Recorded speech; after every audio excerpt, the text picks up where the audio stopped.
आए। यहाँ एक बात और है कि पढ़ना बहुत जरूरी है, शिक्षा बहुत जरूरी है। माताएं कहती हैं कि पढ़ लिख के क्या करोगे, कलेक्टर बनना है क्या? और अगर कलेक्टर नहीं बनना है तो पढ़ते क्यों हो? कोई जरूरी है कि कलेक्टर बनने के लिए ही पढ़ाई करा जाए? भले मोची का काम करना है पर पढ़ाई जरूरी है, क्योंकि जहाँ अशिक्षा है वहीं भ्रम है, जहाँ अशिक्षा है वहीं रोग है। तो पढ़ाई जीने के लिए चाहिए, नौकरी के लिए खाली पढ़ाई नहीं चाहिए, जीने के लिए पढ़ाई चाहिए। चारों भ्राता पढ़ के आते हैं, बड़ा सुंदर संस्कार है चारों कुमारों का। प्रातः काल उठ के रघुनाथा, मात पिता गुरु नावहि माथा। बड़े सुंदर संस्कार है। अब राम जी अपने पिता के कार्यों में हाथ भी बटाने लगे हैं, राज कार्य में इतने बड़े हो गए। और संस्कार तो इतना भरा पड़ा है राम जी में, संस्कार इतना भरा पड़ा है। सुबह उठते हैं, माता पिता को गुरुदेव को प्रणाम करते हैं, फिर गौशाला में चले जाते हैं, गैयाओं को प्रणाम करते हैं, गैयाओं से हालचाल पूछते हैं। पहले गैयाएं बोलती थी, पहले पक्षियां बोलती थी, पहले नदियां बोलती थी, पहले पहाड़ बोलते थे। अब पाप इतना हो गया है कि सब मूक हो गए हैं, अब बोलते नहीं है पर पहले बोलते थे। राम जी सबका हालचाल पूछते हैं। इतने संस्कारी राम जी में इतना संस्कार है कि दशरथ जी को चिंता हो गई। किस चीज की चिंता? ब्याह की चिंता। इतने संस्कारवान है, इनके योग्य कन्या कैसे मिलेगी, इसकी चिंता हो गई। और चिंता थोड़ी नहीं, चिंता इतनी हो गई कि सार्वजनिक रूप से सभा में उन्होंने कह दिया कि मेरे बेटे के लिए कन्या ढूंढो, ऐसा कह दिया उन्होंने। तो दशरथ जी को इधर ब्याह की चिंता है और उधर एक संत हैं जिनको जगत की चिंता है। गाधि तनय मन चिंता व्यापी, हरि बिनु मरहि न निशिचर पापी। कौशिक मुनि विश्वामित्र जी को चिंता हो गई कि हमें अब अयोध्या जाना पड़ेगा और राम जी को लाना पड़ेगा। राम जी राक्षसों का विनाश करेंगे और तब हमारा यज्ञ सफल होगा, हमारा धर्म करना सफल होगा। तब सभी अपने शिष्यों को कहते हैं कि सभी यज्ञ को गुप्त रखो और हम जाएंगे और राम जी को लेके आ जाएंगे।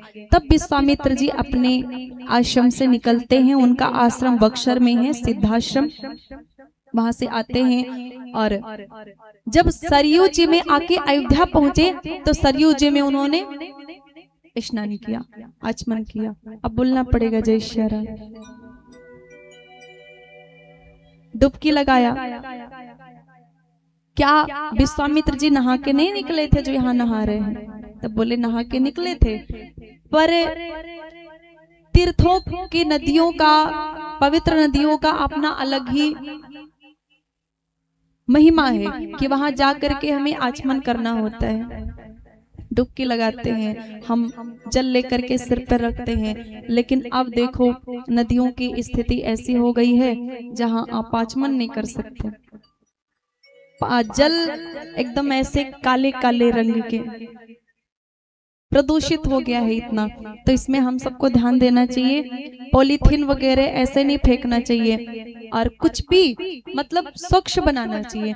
जो देश में नदियों को लोग मां नहीं मानते, उन देशों की नदियां शुद्ध हैं, साफ हैं, लेकिन भारत देश नदियों को मां मानते हैं, तो भारत देश में नदियां स्वच्छ नहीं है। हम सबको इसके लिए आगे बढ़ना होगा और कभी भी नदियों में चीजें मत फेंका करो विसर्जन के नाम पे।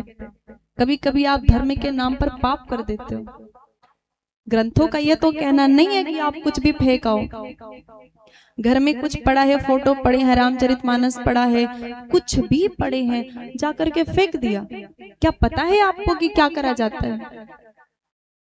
कभी फोटो कुछ भी। मैंने एक जगह देखा, एक दादाजी थे मेरे साथ बस में बैठे थे, मैंने देखा वो पुल जो है ना वो ऐश्वर्या जी के ऊपर ऐसे बना हुआ है, दे कमा का फेंक दिया नारियल। बोले, हमने कहा क्या कर रहे हो? बोले विसर्जन कर रहे हैं। ऐसे विसर्जन किया जाता है। कभी कभी हम धर्म के नाम पर गलत कर देते हैं। विसर्जन का ये नहीं है कि आप वहां जाके फेंको नदी में, आप वहां आसपास की मिट्टी में दबा सकते हो। मिट्टी में दबा दोगे वो मिट्टी मिट्टी बन जाएगा, वो ठीक है, पर नदियों को सुरक्षित रखो। आप जब नवरात्रि में मूर्ति लाते हो तो भी दे गमा का फेंक दिया, लगता है कोई दुश्मनी थी।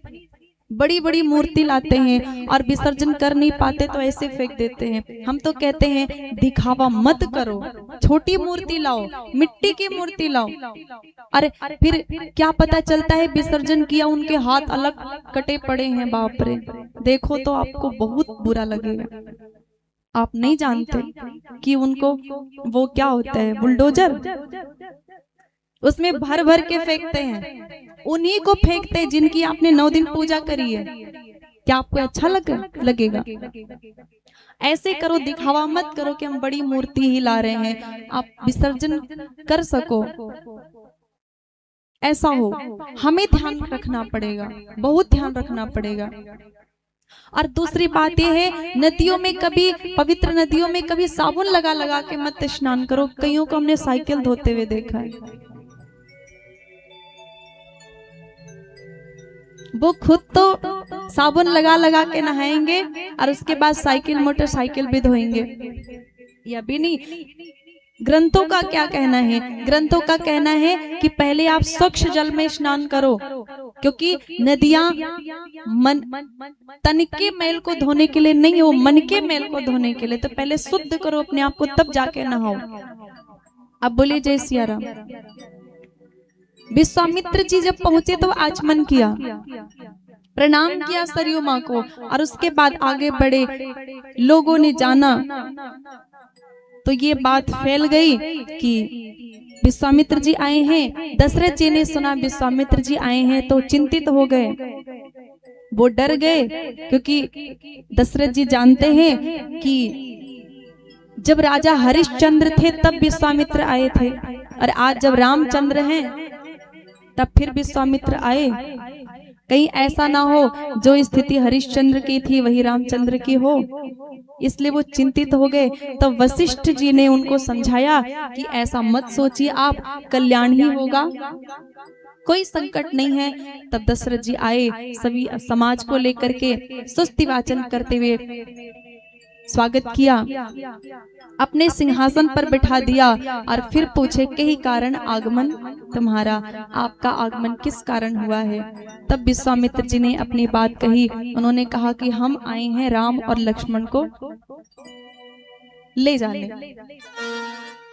असुर समूह सतावहि मोहि, मैं जाचन आयो नृप तोहि। हम आपसे याचना करने आए हैं, राम और लक्ष्मण को हमें दे दीजिए। जब ये सुना दशरथ जी ने, तो दशरथ जी ने मना कर दिया। उन्होंने कहा कि हम राम लक्ष्मण नहीं दे सकते। चौथे पन पायो सुतचारी, विप्र वचन नहीं कहो बिचारी। आपने विचार कर नहीं बोला है, मना कर दिया। तो विश्वामित्र जी ने क्रोध भी नहीं किया, जबरदस्ती भी नहीं मांगा, और नहीं भेज रहे थे दशरथ जी। तब विश्वामित्र जी ने श्री वशिष्ठ जी को कहा कि आप इनको कहो कि राम लक्ष्मण को हमारे साथ भेज दें, आप कृपा करो, तभी राम जी को प्राप्त करने का सुख आनंद हमें मिले। आप इनके गुरु हो, यदि आप कृपा करो तो हम भी इनका गुरु कुछ समय के लिए बन सके, आनंद पा सके। तब वशिष्ठ जी ने दशरथ जी को कहा कि आप राम लक्ष्मण को इनके साथ भेज दो। तब गुरु आज्ञा मिली, तब प्रसन्न हुए विश्वामित्र जी, दशरथ जी राजी हो गए। दशरथ जी ने भेजा, राम जी और लक्ष्मण जी चले विश्वामित्र जी के साथ उनके आश्रम में। अब बोलना पड़ेगा राधे राधे, जोर से बोलिए। आइए 2 पंक्ति गाते हैं।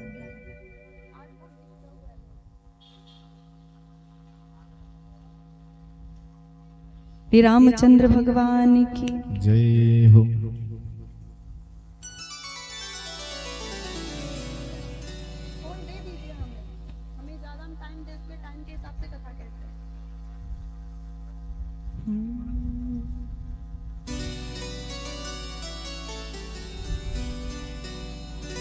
राम नाम अति मीठा है, कोई गा के देख ले। आ जाते हैं राम जरा बुला के देख ले।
घर में हो अंधकार, मेहमान कहाँ से